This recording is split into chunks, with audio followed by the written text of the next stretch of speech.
The coffee in Dr. Emma Rodriguez's cup had gone cold hours ago, but she barely noticed.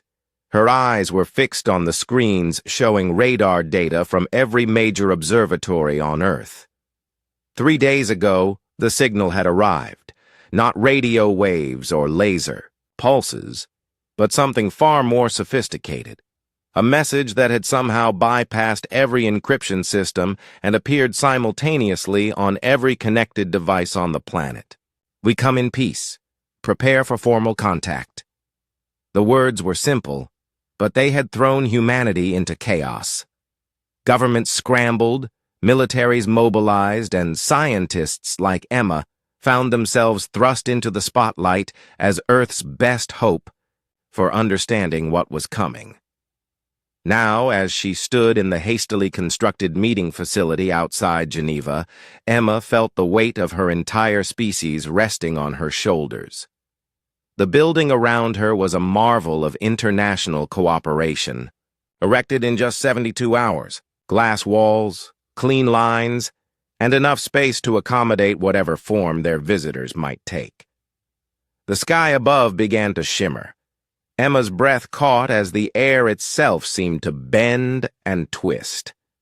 Other members of the human delegation stepped closer. To the windows, their faces pressed against the glass like children at an aquarium. Secretary of State Williams stood rigid in his formal suit, while General Morrison kept one hand near his sidearm, despite strict orders that this was to be a peaceful encounter. The ship that emerged from the distortion was nothing like the Angular. Vessels of human science fiction. It was organic, flowing, like a jellyfish made of liquid silver. It settled onto the landing pad with complete silence, its surface rippling like water before solidifying into something that looked almost crystalline. Emma checked her tablet one more time. Her team had spent months preparing for this moment, studying every aspect of human culture and science that might impress an advanced civilization. They had presentations ready about art, music, literature, mathematics, and technology. Everything that made humanity special. A section of the alien ship's hull simply dissolved, creating an opening. The beings that emerged moved with fluid grace, their bodies tall and elongated, covered in what looked like living crystal that caught and reflected the afternoon sunlight. Their faces were angular, almost geometric, with large eyes that seemed to shift color as they moved. The lead figure approached the human delegation. When it spoke, the words came from a small device floating near its shoulder, translating its musical language into crisp English. I am Ambassador Talvin of the Miran Collective. We represent the Galactic Council of Civilized Worlds. We come to evaluate your species for potential membership in our community. Emma stepped forward, her prepared speech ready. Welcome to Earth, Ambassador Talvin. I am Dr. Emma Rodriguez, and I speak for all of humanity when I say we are honored by your presence. The ambassador's crystalline features remained expressionless as Emma launched into her presentation. She spoke about human achievements in science, their art and culture, their technology and exploration of space. She pulled up holographic displays showing everything from Beethoven's symphonies to the International Space Station to the cure for cancer. But as she spoke, Emma began to notice something troubling. The alien delegation was growing restless. Their leader's crystal skin seemed to dim, and she could hear whispered conversations in their musical language. One of the younger aliens was examining a handheld device, occasionally glancing at the humans with what Emma could only interpret as boredom. After her presentation ended, Ambassador Talvin nodded politely. Your achievements are adequate. We have observed similar developments in many species at your stage of evolution. Your technology is primitive but shows potential. Your social structures are chaotic, but not unusually so. Emma felt her heart sink. Adequate. Primitive. The words hit like physical blows. We will conduct further cultural assessment over the coming days, the ambassador continued. Based on our findings, the Council will determine your species' classification and potential role in galactic civilization. The formal meeting continued for another hour, but Emma could feel the momentum slipping away. Every question the aliens asked seemed designed to highlight humanity's limitations. Their military was laughably weak compared to galactic standards. Their science was centuries behind. Their planet was small and resource-poor.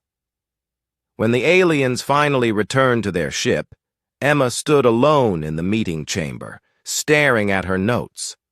Everything humanity had been proud of had been dismissed as ordinary. The cure for cancer? Every spacefaring species had solved that problem millennia ago. Nuclear fusion? A basic requirement for interstellar travel. Their greatest works of art and literature? Interesting but hardly unique in a galaxy of thousands of civilizations. Dr. Tim Walsh, the behavioral psychologist who had been brought in as a consultant, approached her. His role had been to help the human delegation understand alien psychology, but so far he had been mostly silent during the proceedings. That didn't go well, he said quietly. Emma shook her head. We're just another primitive species to them. Everything we thought made us special is apparently commonplace in the galaxy. Maybe, Tim said, watching the alien ship through the window. But did you notice how they interacted with each other during the meeting? Emma frowned. What do you mean? They were polite, formal, efficient, but there was something missing. They never looked at each other directly, never showed any real emotion. Even when they disagreed about something, it was like watching computers exchange data. They're just more advanced than us, more logical. Tim shook his head. I've spent my career studying human behavior, and there's something about the way they communicate that feels incomplete. Like they're missing something fundamental.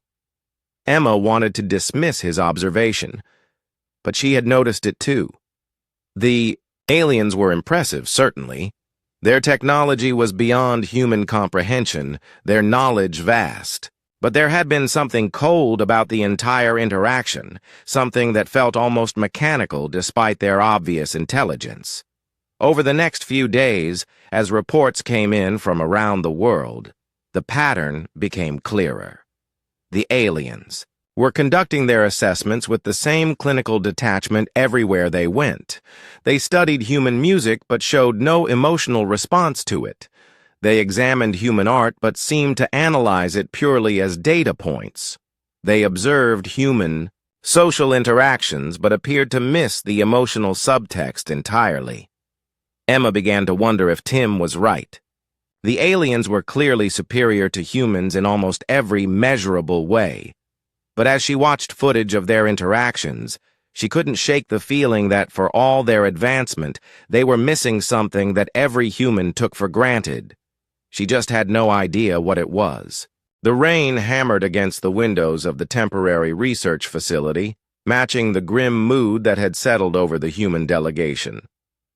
3 weeks had passed since first contact, and nothing was going according to plan. Dr. Tim Walsh sat in his small office, reviewing reports from around the globe that all told the same story. The aliens were unimpressed. In Tokyo, they had observed a traditional tea ceremony and recorded it as an inefficient method of liquid consumption. In Paris, they had toured the Louvre and cataloged the paintings as primitive visual data storage. In New York, they had watched a Broadway musical and noted it as an ineffective form of information transfer through audio patterns. Tim rubbed his tired eyes and glanced at his schedule. Today he was supposed to meet with Nixara, one of the junior members of the Alien Cultural Assessment Team.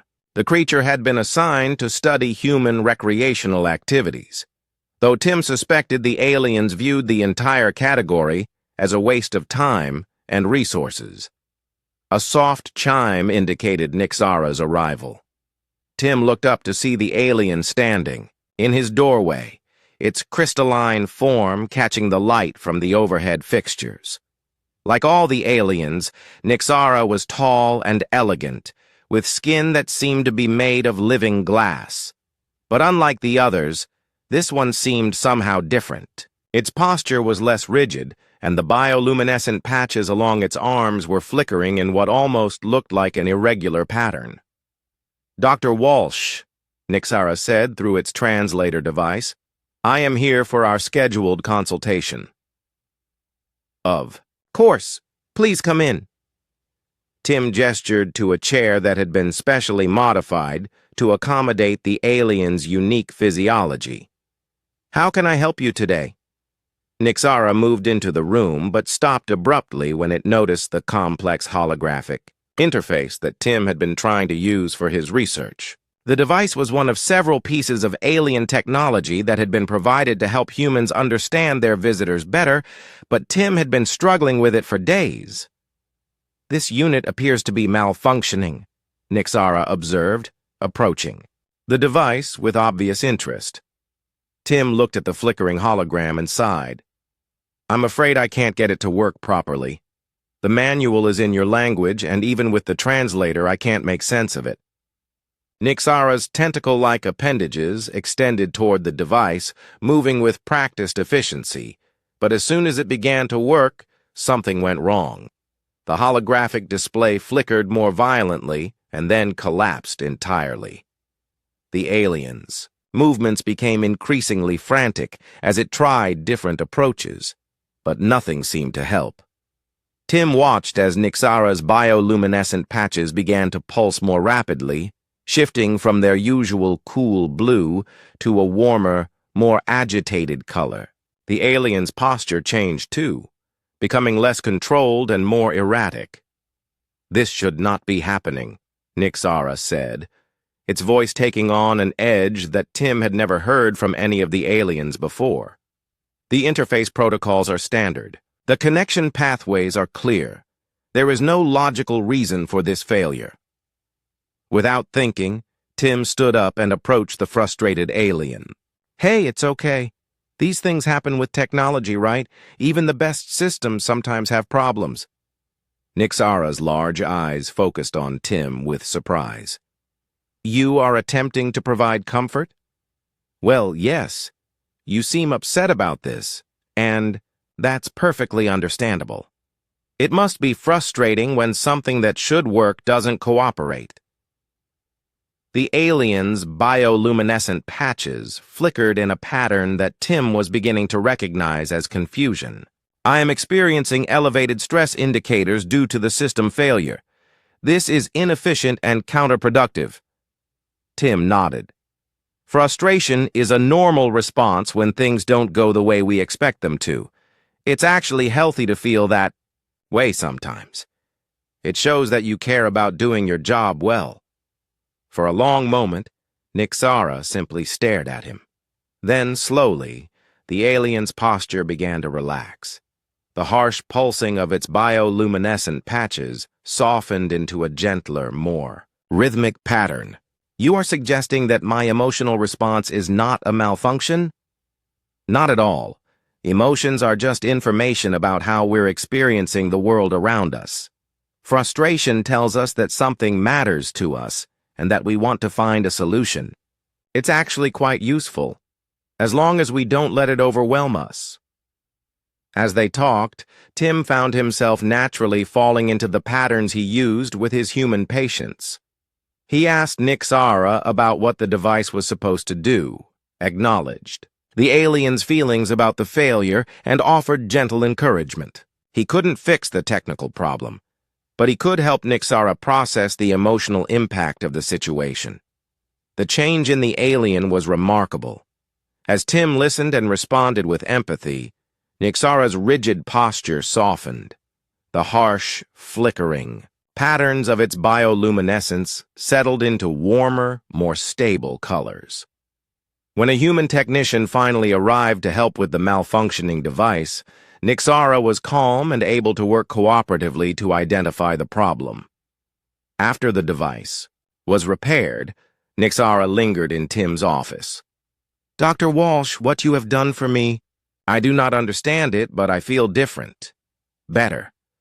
The stress indicators have returned to normal levels, but more than that, I feel satisfied, content.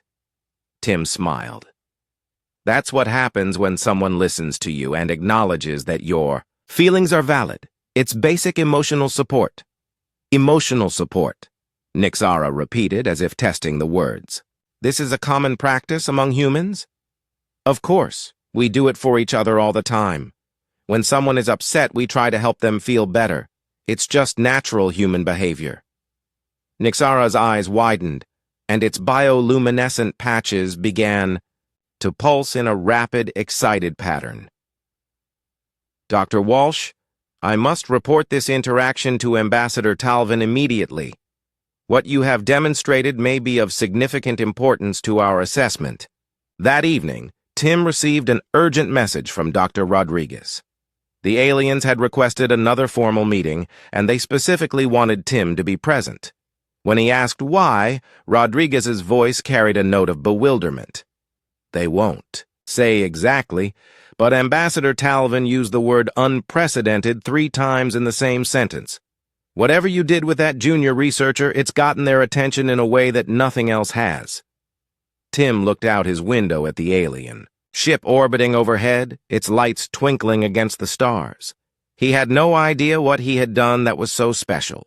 He had simply treated Nixara with the same kindness and empathy he would show any person who was having a difficult day. But as he thought about it, he realized that in all his interactions with the aliens, he had never seen them offer each other comfort or support. They communicated efficiently, shared information effectively, and cooperated on tasks. But he had never witnessed anything that looked like emotional care or concern for each other's well-being. Maybe that was what made his interaction with Nixara so unusual.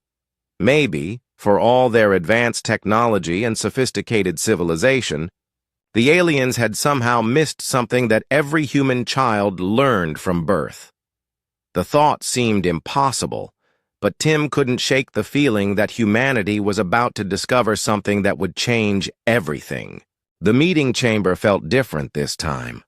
Instead of the cold, formal atmosphere that had marked their first encounter, there was an energy in the air that Dr. Tim Walsh couldn't quite identify. Ambassador Talvin entered with his entire senior staff, their crystalline forms moving with unusual urgency. Even their bioluminescent patterns seemed brighter, more active than before.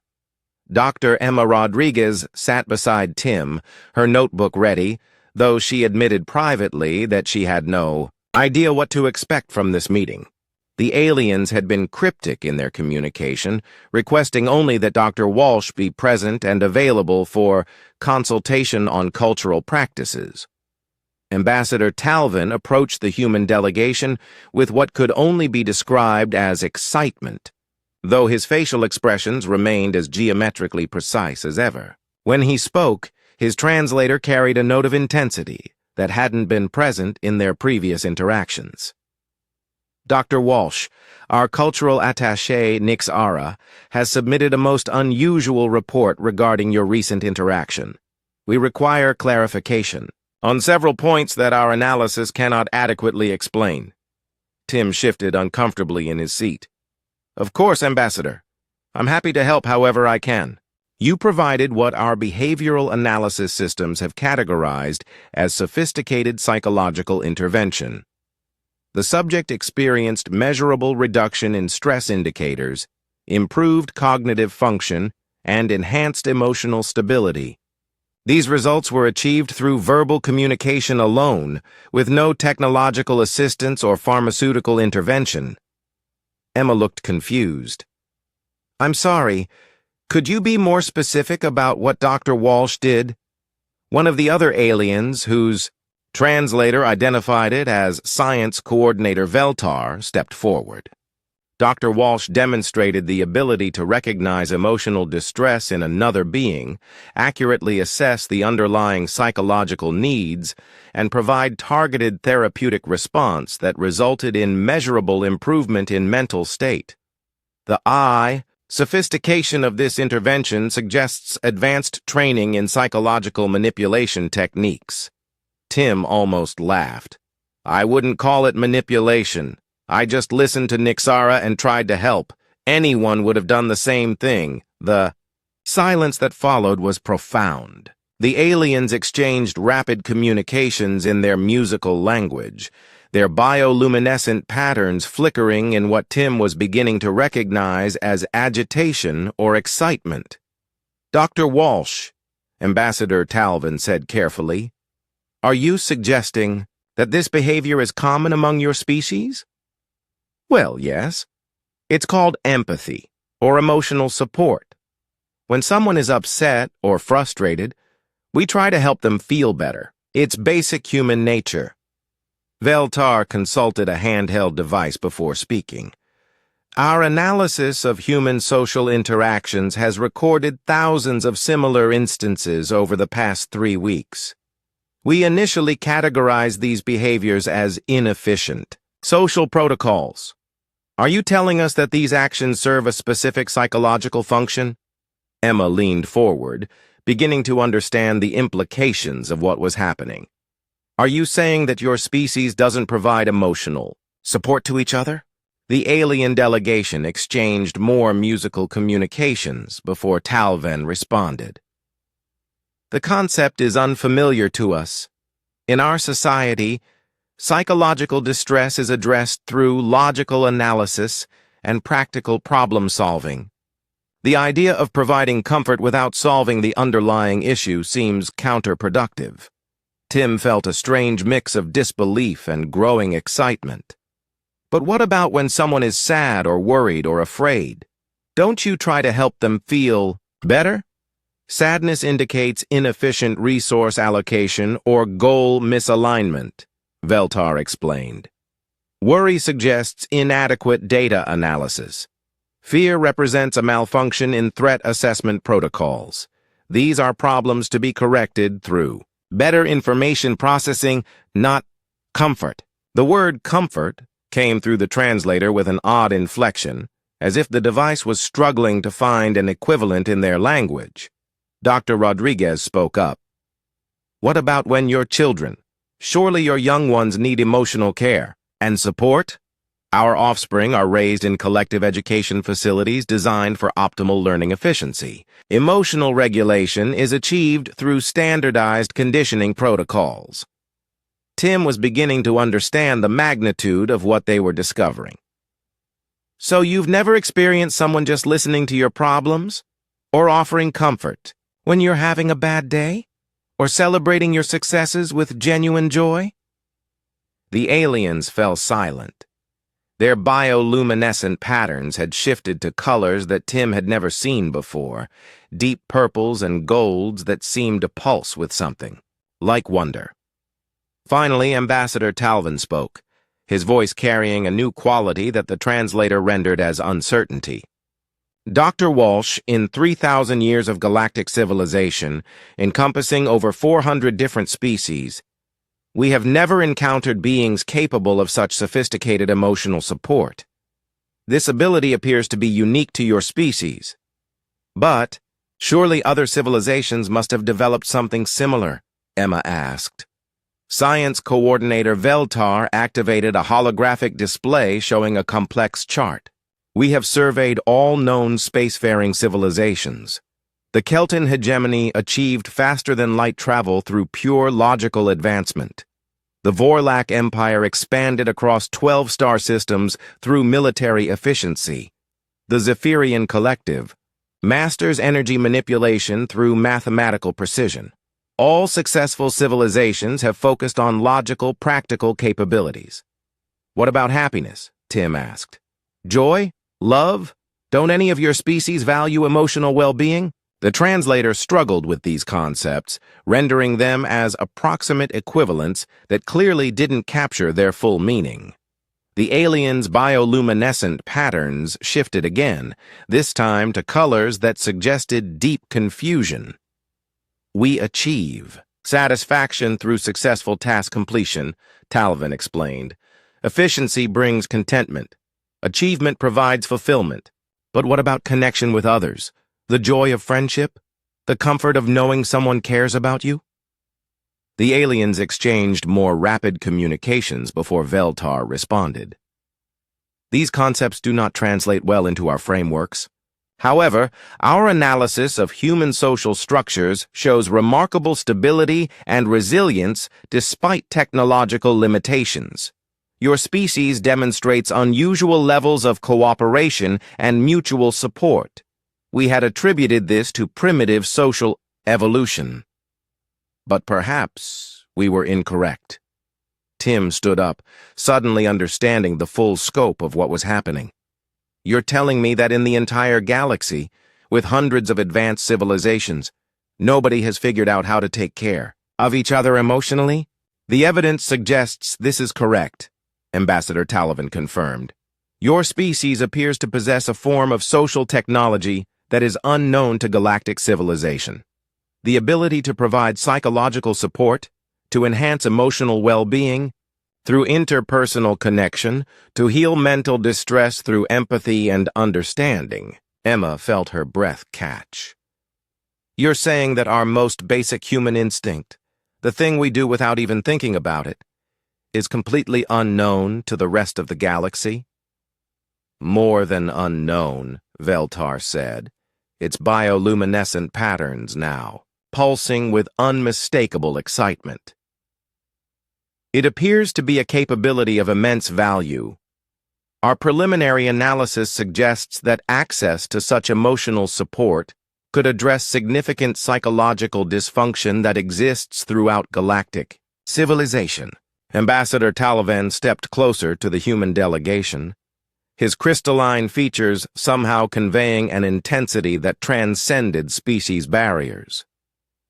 Dr. Walsh, Dr. Rodriguez, we must ask, would your species be willing to share this knowledge with the galaxy?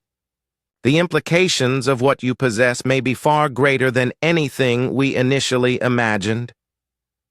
Tim looked at Emma, seeing his own amazement reflected in her eyes. Humanity had spent decades wondering what they could possibly offer to an advanced galactic civilization. They had never imagined that their greatest gift would be something so fundamentally human that they had taken it completely for granted, the ability to care. Dr. Patricia Kim never expected to find herself counseling a 3-meter-tall alien warrior about feelings of inadequacy, but life had a way of surprising everyone. The Vorlak Admiral Kothrim sat across from her in the specially designed therapy room, his massive frame somehow managing to look vulnerable despite being covered in what appeared to be natural armor plating. 2 months had passed since the revelation that humanity possessed something unprecedented in galactic history. The news had spread through interstellar communication networks faster than anyone had anticipated. Within weeks, ships from dozens of different species had requested permission to visit Earth, all seeking what aliens were calling emotional guidance consultations. Tell me about the weight you mentioned, Patricia said gently, her voice calm and professional, despite the surreal nature of the situation. Admiral Kothrim's 4 eyes focused on her with an intensity that would have been terrifying in any other context. Every decision I make affects thousands of lives. For 200 years, I have commanded fleets across 17 star systems. I have never failed a mission, never lost a battle, never shown weakness. Patricia nodded, making notes on her tablet. The Vorlak were the galaxy's premier military force, feared and respected throughout known space. Their society was built on strength, honor, and absolute dedication to duty. That sounds like an enormous responsibility. How do you handle the pressure? The alien's translated voice carried a note of confusion. Handle? I perform my duties. I analyze data, make optimal decisions, execute commands. There is no handling required. But what about the emotional cost, the stress of knowing that your choices affect so many people? Kothrim was silent for a long moment, his bioluminescent markings shifting through patterns that Patricia had learned indicated deep thought. I do not understand. Emotions are inefficient. They cloud judgment and reduce performance. Patricia leaned forward slightly. Admiral, can you tell me about the last time you felt truly happy? The question seemed to short-circuit something in the alien's thought processes. His massive head tilted at an angle that suggested complete bewilderment. Happy? I achieve satisfaction when missions are completed successfully. I experience fulfillment when my forces achieve victory. That's accomplishment, which is different.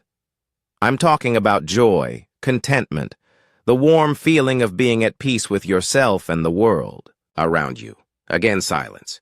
Patricia watched as the alien's markings shifted through colors she had never seen before, patterns that suggested something between confusion and a kind of desperate hunger. Dr. Kim, I am not certain such a state exists. I have been alive for 400 of your years, and I have never experienced what you describe. The admission hung in the air like a revelation. Patricia had been conducting similar sessions for weeks now with beings from dozens of different species, and the pattern was always the same. These incredibly advanced civilizations had mastered technology, science, and logic, but they had completely neglected the emotional and psychological needs of their people. Admiral, when was the last time someone asked you how you were feeling? Not about your performance or your duties, but about you as a person? Kothreem's massive form went completely still. No one has ever asked me such a question. Patricia felt her heart break a little. This being had lived for centuries, commanded vast forces, shaped the destiny of worlds, and no one had ever simply asked him how he was doing. Well, I'm asking now. How are you feeling, Admiral? The silence stretched on for nearly a minute. Then, slowly, something unprecedented happened. One of the galaxy's most feared military commanders began to cry. The tears were different from human tears, more like luminescent drops that traced down his armored cheeks, but the emotion behind them was unmistakably universal. I am tired, he whispered. I am so very tired. For centuries I have carried the weight of responsibility, and I have never been allowed to set it down. I have won countless battles, but I have never felt victorious. I have been honored by my people, but I have never felt worthy. I have commanded respect throughout the galaxy, but I have never felt loved. Patricia reached across the space between them and gently touched the alien's massive hand. You don't have to carry that weight alone anymore, Admiral. That's what we're here for. Similar scenes were playing out across the planet. Dr. Robert Chen worked with a group of Kelton scientists who had achieved incredible breakthroughs in physics and chemistry, but had never experienced the joy of discovery or the satisfaction of curiosity fulfilled. Dr. Maria Santos counseled Zephyrian artists who created breathtaking works of beauty, but had never felt the emotional connection between creator and audience. Every session revealed the same underlying truth. Galactic civilization was suffering from a pandemic of emotional isolation. These species had grown so focused on efficiency, logic, and achievement that they had lost touch with the very feelings that gave life meaning.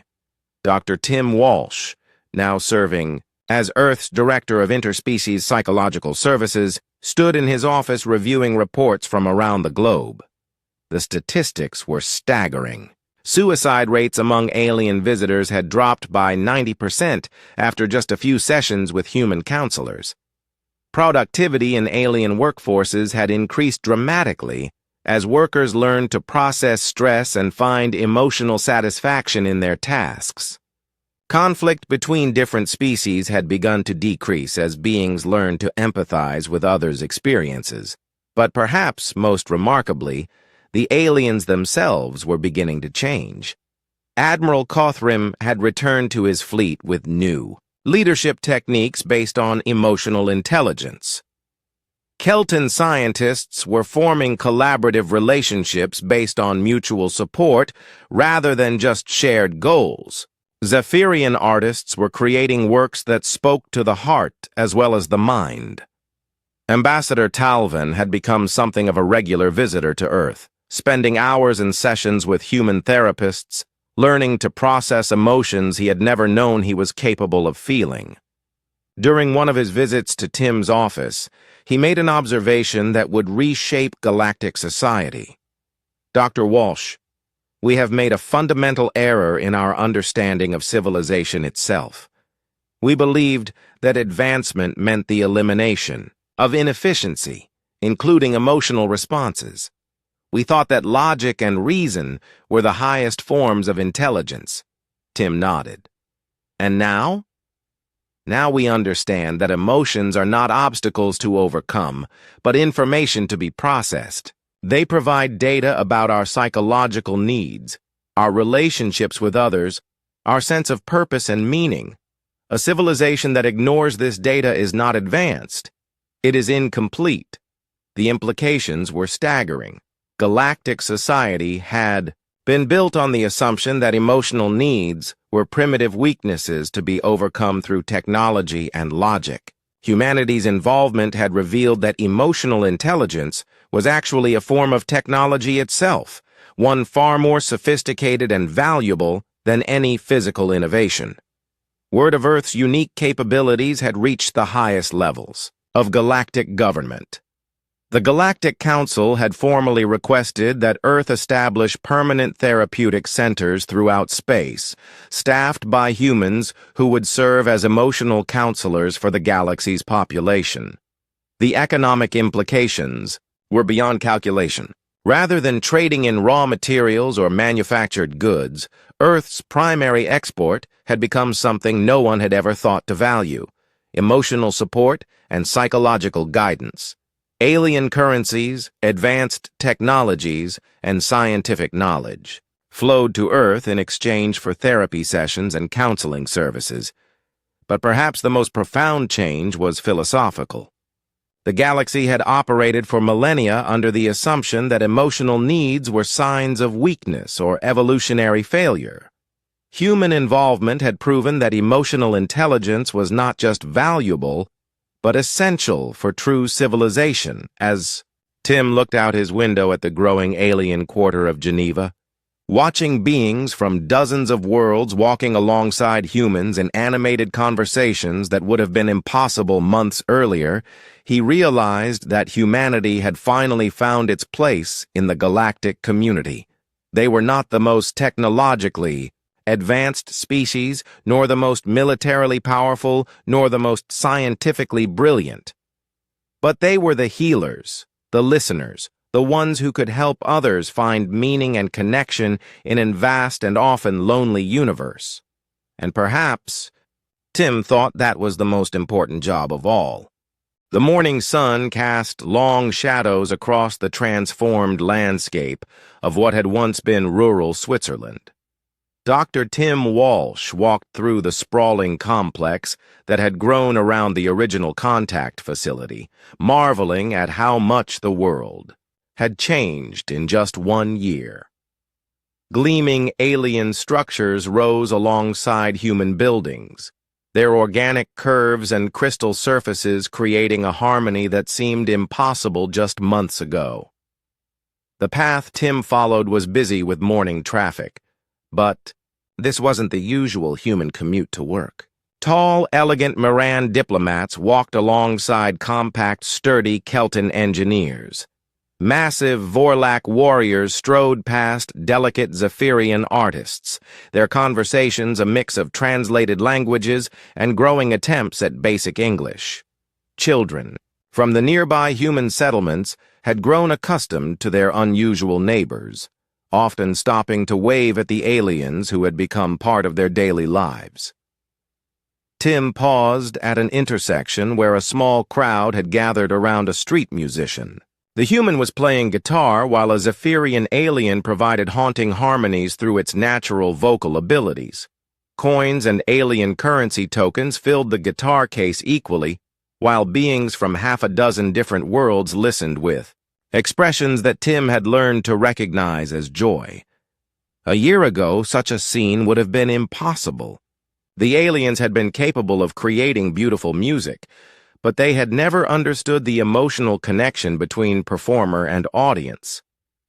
Now, after months of working with human counselors, they were learning to share not just sound, but feeling. Tim's personal communicator chimed softly, reminding him of his first appointment of the day. He smiled and continued toward his office, which was now part of a much larger complex called the Center for Interspecies Psychological Wellness. The name had been chosen by committee, representing both human and alien input, though Tim still preferred the simpler term that had emerged naturally among the staff: the healing place. His office was on the 15th floor of what had become known as the Primary Therapeutic Tower. The building's design was a collaboration between human architects and alien engineers, resulting in spaces that felt both familiar and wonderfully strange. Large windows provided views of the surrounding valley, while interior walls could shift transparency and color to match the emotional needs of different species. Tim's first appointment was with a delegation from the hegemony of rational worlds, a confederation of 12 species that had achieved galactic prominence through pure logical advancement. They had requested what they clinically described as productivity optimization through emotional balance protocols. But Tim knew they were really asking for help with something much more fundamental. The delegation consisted of 5 beings from different member species of the hegemony. Their leader, a tall, pale humanoid called Advisor Rindal, spoke for the group. "Dr. Walsh, our efficiency metrics have declined by 12% over the past 3 cycles. Analysis suggests this is related to what your people call emotional dysfunction among our workforce. We require technical assistance to resolve this productivity issue." Tim had learned to translate alien bureaucratic language into more human terms.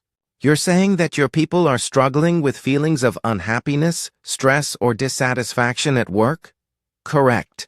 These inefficient psychological states are reducing optimal performance levels. We need to eliminate them and restore proper function."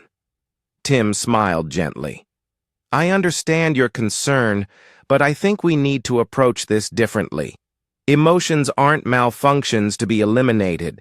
They're signals that tell us about our psychological needs. Instead of removing them, we need to understand what they're trying to communicate." Over the next hour, Tim worked with the delegation to help them understand that their workers' emotional distress was actually valuable information. Stress might indicate that someone was overwhelmed and needed support. Unhappiness could signal that a person's work didn't align with their values or interests. Frustration often meant that people felt their contributions weren't valued or recognized. The breakthrough came when Advisor Rindal admitted that he himself had been experiencing what he called satisfaction deficits, despite consistently high performance ratings. "Tell me about a typical day for you," Tim suggested. "I wake at optimal efficiency time. I consume nutritionally balanced meal supplements. I process information and make decisions for 8.7 hours. I engage in physical maintenance activities. I enter rest mode." "And how do you feel during all of this?" Rindal's translator struggled with the concept for a moment before responding. "I feel empty, as if I am functioning correctly but experiencing no sense of purpose or meaning. I have achieved everything my society considers successful, yet I feel as though I am merely existing rather than living." Tim nodded. "That's a very human way to describe it. You're experiencing what we call existential emptiness. Your basic needs are met. Your duties are fulfilled, but you're missing the emotional connections and sense of purpose that give life meaning." The other delegation members leaned forward with obvious interest. Tim continued, "The solution isn't to eliminate these feelings, but to address the underlying needs they represent. Your workers need to feel valued, connected to their colleagues, and engaged in work that feels meaningful to them. By the end of the session, the delegation had completely reframed their understanding of the problem. Instead of viewing emotions as productivity obstacles, they began to see them as diagnostic tools that could help create healthier, more fulfilling work environments. After they left, Tim walked to his window and looked out over the bustling complex below. The transformation had been remarkable, but it went far deeper than just the physical changes to the landscape. The entire galaxy was learning to see civilization itself in a new way. Dr. Emma Rodriguez appeared in his doorway, carrying a tablet full of data that she was clearly excited to share. "Tim, you need to see these numbers. The latest reports from the Galactic Health Monitoring System are incredible." She activated a holographic display that filled half of Tim's office with charts and graphs. Galaxy-wide crime rates have dropped by 40%. Interspecies conflicts are at the lowest level in recorded history. Economic productivity is up across all major civilizations, but more importantly, satisfaction surveys show that beings throughout the galaxy are reporting higher levels of life fulfillment than ever before. Tim studied the data with amazement. All of this from teaching people to acknowledge their feelings and support each other emotionally? "It's more than that," Emma replied. "We've fundamentally changed how the galaxy thinks about intelligence itself. For thousands of years, they believed that the highest form of intelligence was pure logic and rational thinking. Now they're discovering that emotional intelligence, the ability to understand and work with feelings, is just as important." A soft chime indicated Tim's next appointment, but Emma held up a hand. "There's something else. Ambassador Talvin has a proposal from the Galactic Council.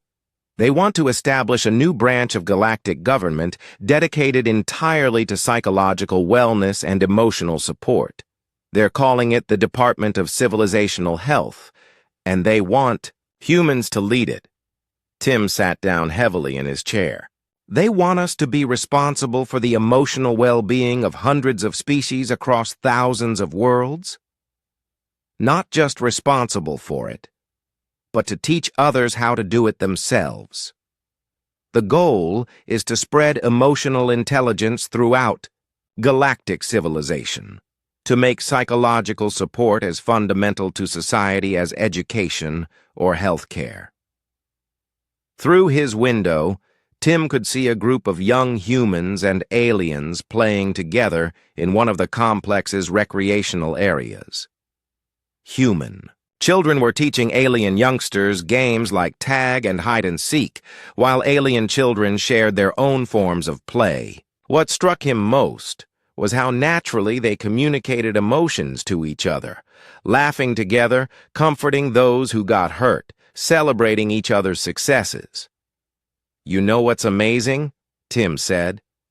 "Those kids are growing up thinking this is normal. To them, emotional support and interspecies empathy are just part of how the universe works." Emma smiled. "Maybe that's the real revolution. Not just that we're teaching the galaxy about emotional intelligence, but that we're raising a generation for whom emotional connection across species barriers is completely natural." A year ago, Tim had been a simple behavioral psychologist, called in to help understand alien visitors. Now, he was being asked to help reshape galactic civilization itself.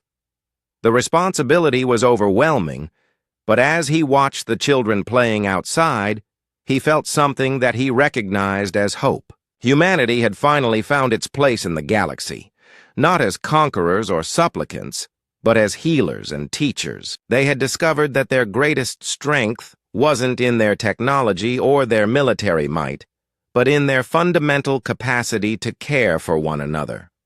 The irony wasn't lost on him.